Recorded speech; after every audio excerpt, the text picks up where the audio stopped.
Hello प्यारे बच्चों, कैसे हो आप सभी। प्यारे बच्चों, पिछले वीडियो में हमने भक्तिन पाठ के जो अभ्यास के प्रश्न थे वो कंप्लीट किए थे।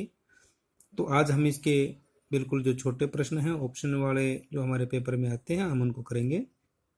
अति लघु प्रश्न उत्तर। तो पहला प्रश्न है कि भक्तिन पाठ की लेखिका का क्या नाम है। महादेवी वर्मा। दूसरा प्रश्न है कि भक्तिन का कद कैसा था। कद छोटा था उसका और शरीर दुबला था। भक्तिन सेवक धर्म में किससे स्पर्धा करने वाली थी, मतलब वो किसके मुकाबला करती थी सेवक धर्म में। वो हनुमान से, जिस प्रकार से हनुमान श्री राम के सेवक थे उसी प्रकार से भक्तिन महादेवी की सेविका थी। भक्तिन का वास्तविक नाम क्या था। लक्ष्मी। भक्तिन कहाँ की रहने वाली थी, मतलब क्या उसका गांव क्या था, मायका क्या था। झूसी गांव था उसका। भक्तिन का विवाह किस आयु में हुआ, कितनी उम्र में हुआ था उसका। 5 वर्ष की उम्र में उसकी शादी हो गई थी। और गोना किस में उम्र में हुआ था उसका, 9 वर्ष की उम्र में। भक्तिन की बेटियां किसकी घुघरी चबाती थी। चने और बाजरे की, मतलब उनको जो खाना अच्छा नहीं मिलता था वो उस इस संदर्भ में ये कि उनकी उसकी बेटियों को चने बाजरे की घुघरियां चबाने को मिलती थी। और जो उसके जेठ के लड़के थे उनको दूध और मलाई मिलती थी। भक्तिन की कहानी कैसी है। भक्तिन की कहानी दुखद है, दुखों से भरी हुई है। भक्तिन के पति के देहांत के समय भक्तिन की उम्र कितनी थी। जब भक्तिन के पति का देहांत हुआ उस समय उसकी उम्र 29 वर्ष की थी। प्रश्न नंबर 11 है कि भक्तिन लेखिका को कौन सी चाय देती थी। तुलसी की चाय। ये छोटे छोटे हैं, लेसन के बीच में से हैं। बहुत सारी चीजें आपको नहीं लगेंगी क्योंकि लेसन हमने पूरे किताब में से नहीं पढ़ा था, आपको मुख्य उसकी कहानी का सार बताया था। कुछ क्वेश्चन तो आपको लगेंगे कि भाई जो ये हमने पढ़े हुए हैं, कुछ नहीं लगेंगे, तो आप उनको अच्छे से समझ लेना, उनको याद कर लेना। बाकी जो जिस संदर्भ में ये चीजें हैं वो मैं बता भी रहा हूँ साथ के साथ आपको, ताकि आपको परेशानी ना हो। तो लेखिका की हिरनी का क्या नाम था। सोना। उसकी हिरनी का नाम सोना था। उन्होंने बहुत सारे जानवर पाले हुए थे, तो आगे क्वेश्चन आएगा उसमें सारे जानवरों का नाम है। उसके बाद है भक्तिन कारावास से किस प्रकार डरती थी। यमलोक की तरह। मैंने आपको सार में बताया था कि आसपास के लोग भक्तिन को डराते थे कि तुम्हारी जो महादेवी वर्मा है उसको तो पुलिस पकड़ के कारागार में लेके जाएगी। तो कारागार से तो वो यमलोक की तरह डरती थी। भक्तिन की कितनी बेटियां थी। भक्तिन की 3 बेटियां थी। मुख्य जो जिक्र है वो एक बेटी का ही है जिसके पति की जो मृत्यु हो गई थी, फिर वो विधवा हो गई थी, उसके बाद फिर वो जबरदस्ती उसकी शादी करनी पड़ी थी। प्रश्न नंबर 15 है महादेवी वर्मा का स्त्रियों का क्या करना अच्छा नहीं लगता। सिर घुटाना। सिर घुटाना मतलब सिर मुंडवाना अच्छा नहीं लगता, तो उसने महादेवी वर्मा ने भक्तिन को कहा भी था कि भाई तुम सिर मत मुंडवाया करो, लेकिन वो मानी नहीं। प्रश्न नंबर 16 है कि महादेवी वर्मा अपने परिवार में किस लिए प्रसिद्ध थी। पाक विद्या के लिए।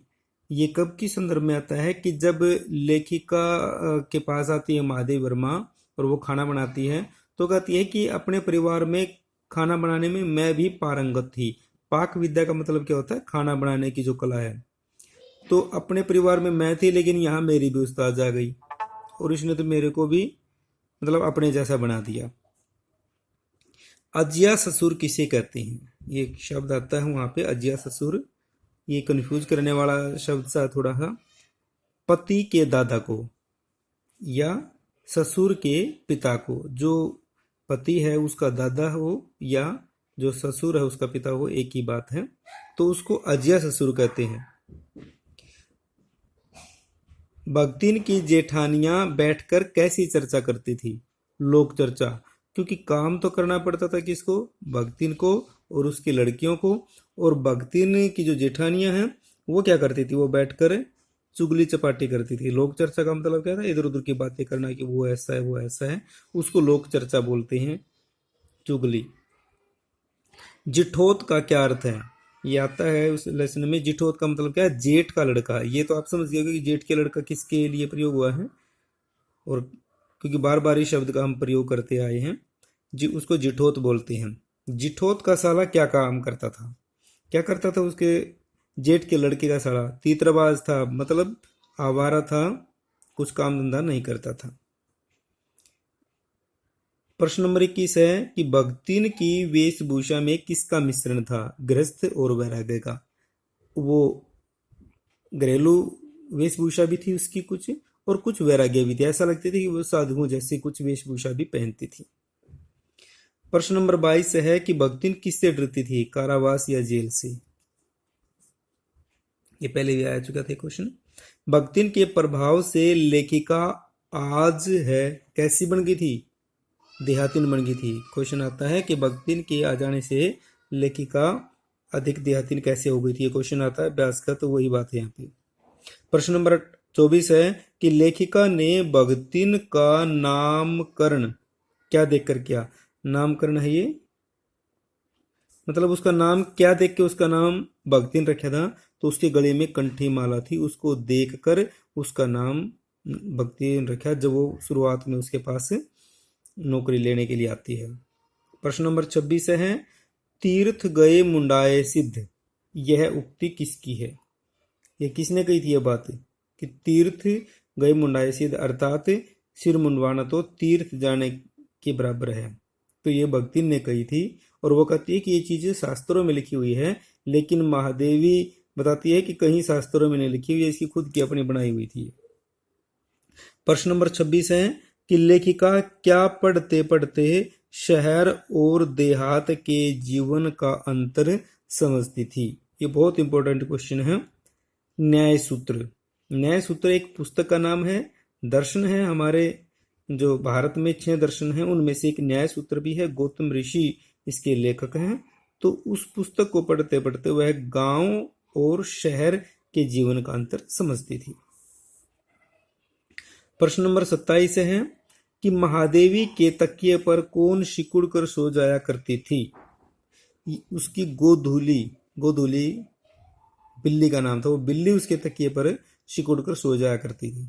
तो कई जो उसने पशु पक्षी पाले हुए थे, मेरा परिवार पुस्तक है, उसमें उन सब लगभग 7-8 का जिक्र है। तो यहाँ पर मैंने ये सोचा कि भाई आपको बता दिया जाए उनके पशु पक्षियों के नाम, ताकि वो आगे भी आपके काम आ सके। तो जैसे गोधूली तो क्या है? बिल्ली है। सोना हिरनी है, उसकी हिरनी पाल रखी थी, उसका नाम सोना था। जो कुत्ता था उसका नाम बसंत था। गाय थी उसका नाम गोरा था। मोर था जो, उसका नाम नीलकंठ था। गिलहरी भी पाल रखी थी उसने, और उसका नाम गिल्लू था। खरगोश भी पाला हुआ था, उसका नाम दुर्मुख था। नेवला भी पाला हुआ था, निक्की नाम था उसका। और एक कुतिया थी जिसका नाम रोजी था। एक घोड़ी भी थी जिसका नाम रानी था। तो ये इसके अलावा भी बहुत सारे जो जानवर हैं उसने पाले हुए थे। तो यह इन चीज़ों के लिए प्रसिद्ध थी, जानवरों के लिए पालने के लिए। और मैंने बताया था उसका परिवार नहीं था, तो वह इन्हीं के साथ अपना जो प्रेम है वो व्यक्त करती थी, अपने परिवार इन्हीं को मानती थी। और उसने लिखा मेरा परिवार, वो पुस्तक है, उसका मतलब ये है कि यही मेरा परिवार है। प्रश्न नंबर 28 है कि भगतिन की विचित्र समझदारी की झलक विद्यमान थी। उसकी विचित्र समझदारी किसमें दिखाई देती थी? उसकी छोटी छोटी आंखों में। प्रश्न नंबर 29 है कि भगतिन के जिठेतों की तुलना महादेवी ने किससे की? यह भी बहुत जरूरी क्वेश्चन है। काक भुसुंडी से। काक भुसुंडी क्या है? एक करेक्टर है, एक चरित्र है रामचरितमानस में। दिखने में तो वो क्या था? बिल्कुल कौवे जैसा काला था। काक भुसुंडी कौवे जैसा बिल्कुल काला था वो, लेकिन था परम ज्ञानी था वो। तो काक भुसुंडी एक रामचरितमानस में एक चरित्र है वो, और उसको उसी जैसा उसके तुलना क्यों की है? क्योंकि वो भी बड़े काले थे, उसके जेठों के लड़के बहुत काले थे। ये मैंने जब का पाठ का सार करवाया था तो उस समय भी इसका जिक्र किया था। प्रश्न नंबर 30 है कि भगतिन क्या नहीं बन सकी? सत्यवादी हरिश्चंद्र नहीं बन सकी। और क्यों नहीं बन सकी? क्योंकि हम जब उसी लेसन में देखते हैं तो उसमें बहुत सारे वो झूठ बोल देती थी, थोड़ी छोटी मोटी कमियां भी थी। तो वह हरिश्चंद्र नहीं थी, वो झूठ बोल देती थी कभी कभी। प्रश्न नंबर 31 है कि भक्तिन का उसकी ससुराल में सद्व्यवहार कौन करता था। भाई उसकी ससुराल में उसकी ससुराल में उसकी सास भी उससे चिढ़ती थी, उसकी जेठानियां भी उससे चिढ़ती थी, तो कोई उसके साथ सद्व्यवहार नहीं करता था। एक व्यक्ति था, वो कौन था? वो उसका पति था। उसका पति उससे बड़ा प्रेम करता था और उसने एक बार कहा कि भाई हम यहाँ नहीं रहेंगे, इनके साथ अलग हो जाते हैं। तो वो उसका पति उसकी बात मान गया और वो अलग भी हो गया था। प्रश्न नंबर 32 है कि लेखिका के पुकारे जाने पर भक्तिन क्या कहती थी। भक्तिन कहती थी आए। आए क्या है? ये उच्चारण है उसका कि जैसे कोई बोलता है हाँ, ऐसे हम बोलते हैं कि कोई कहेगा भाई अरे सुन रहा है, कहीं हाँ, तो वो चीजें हैं। आए ये ग्रामीण शब्द था और महादेवी ने कोशिश की और उसको बहुत बार समझाया कि तू इस आए का मतलब प्रयोग किया कर, लेकिन वो माने नहीं, तो आए का प्रयोग करती थी वो। प्रश्न नंबर 33, भक्तिन की ससुराल किस गांव में थी। भक्तिन की ससुराल हंडिया गांव में थी और उसका मायका मायका किस गांव में था? जोशी गांव में। तो प्यारे बच्चों, ये लगभग 33 क्वेश्चन हैं और उम्मीद करता हूँ कि आपको ये अच्छे से समझ में आ गए होंगे। नहीं आ गए हों तो एक बार फिर इसको वीडियो को दोबारा से देख ले। मैंने पूरी कोशिश की कि अच्छे से ये सारे पूरे लेसन में से ये जो क्वेश्चन है ये निकाले जाए। ठीक है, तो आप इनको अपनी कॉपी में लिखें और याद करें। धन्यवाद। जय हिंद।